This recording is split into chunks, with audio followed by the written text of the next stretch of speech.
Hello students, pharmaceutical jurisprudence का हम next portion करेंगे। नेक्स्ट पोर्शन में क्या आएंगे तो जो टॉपिक्स कवर करेंगे, type of committees and the evolution of the concept of pharmacy as an integral part of the health care system. So they are the 4 committees: Bhore committee, Bhatia committee, Mudaliar committee and Hathi committees. These are the committees which are appointed और which are prepared by central government. किस चीज़ के लिए? ये देखने के लिए कि फार्मेसी का रोल कैसा चल रहा है, ठीक है, कैसे हम फार्मास्यूटिकल इंडस्ट्रीज को आगे बढ़ा सकते हैं उसके लिए। Then first is Bhore committee. This is also known as health survey and development committee which are maintained by or prepared by Government of India in 1943.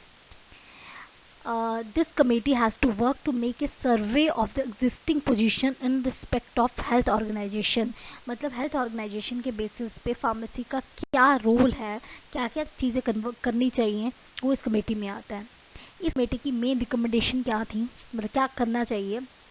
First of all, establishment of मतलब बनाना of All India Pharmaceutical Council को, ठीक है, as well as protect करना public को from incompetence, और pharmacist को उसके रोल को रेज करना कि वो अच्छे ढंग से ड्रग्स को हैंडल कर सके, उस प्रोफेशन को और ज़्यादा रेज करना।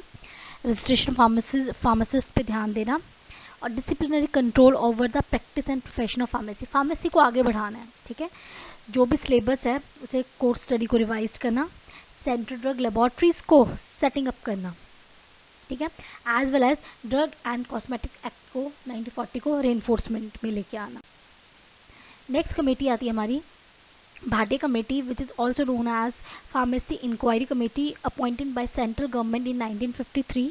और ये कमेटी का क्या काम था? To make comprehensive inquiry in the working of the pharmaceutical industries, कि फार्मास्यूटिकल इंडस्ट्रीज की जो वर्किंग है उसके ऊपर पूरा काम देना और स्टेप्स रिकमेंड करना कि उस चीज़ को कैसे आगे बढ़ाया जाए। This are the main recommendation from the Bhatia committee. Next आती है हमारी Mudaliar committee. This is also known as Health Survey and Planning Committee, appointed by Central Government in 1959.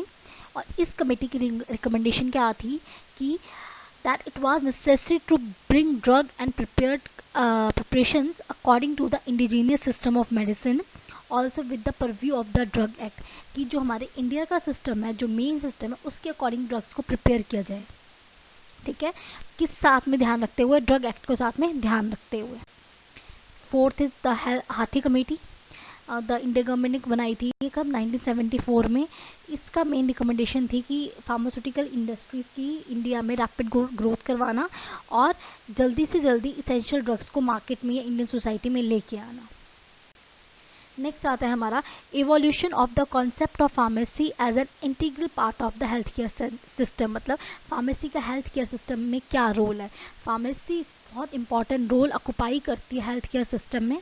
So as a pharmacist उसको क्या चीज़ें क्वालिफाइड होनी चाहिए फार्मासिस्ट को कि वो हेल्थ केयर में अपना एक इम्पॉर्टेंट रोल पूरा कर सके? That is the first, they know the knowledge या understand the principle of quality insurance.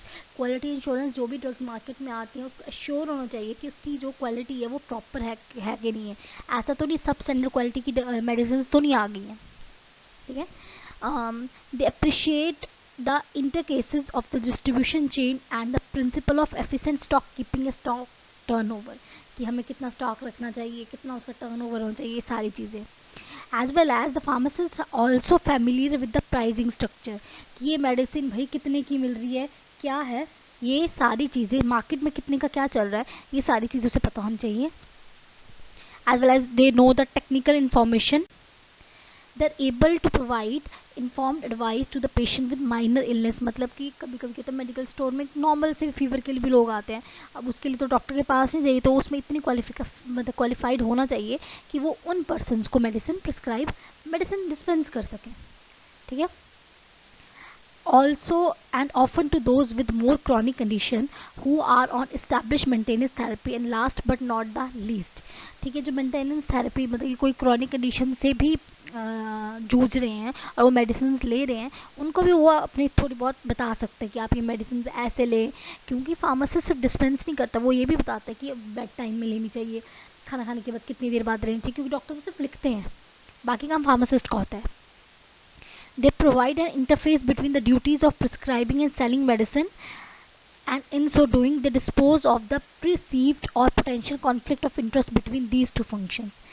वही चीज़ आ गई, वो सेल कर सकता है मेडिसिन को, प्रिस्क्राइब डिस्पेंस करेगा, प्रिस्क्राइब नहीं करेगा, तो उसको इसके बीच में एक इंटरफेरेंस पता होनी चाहिए। ठीक है, ये आपका चैप्टर कंप्लीट हो गया है। ठीक है, ये 2 बुक्स हैं जिसका मैंने ये रेफर लिया हुआ है, अगर कोई आपको इशू है तो आप इन बुक को रेफर कर सकते हैं। Thank you.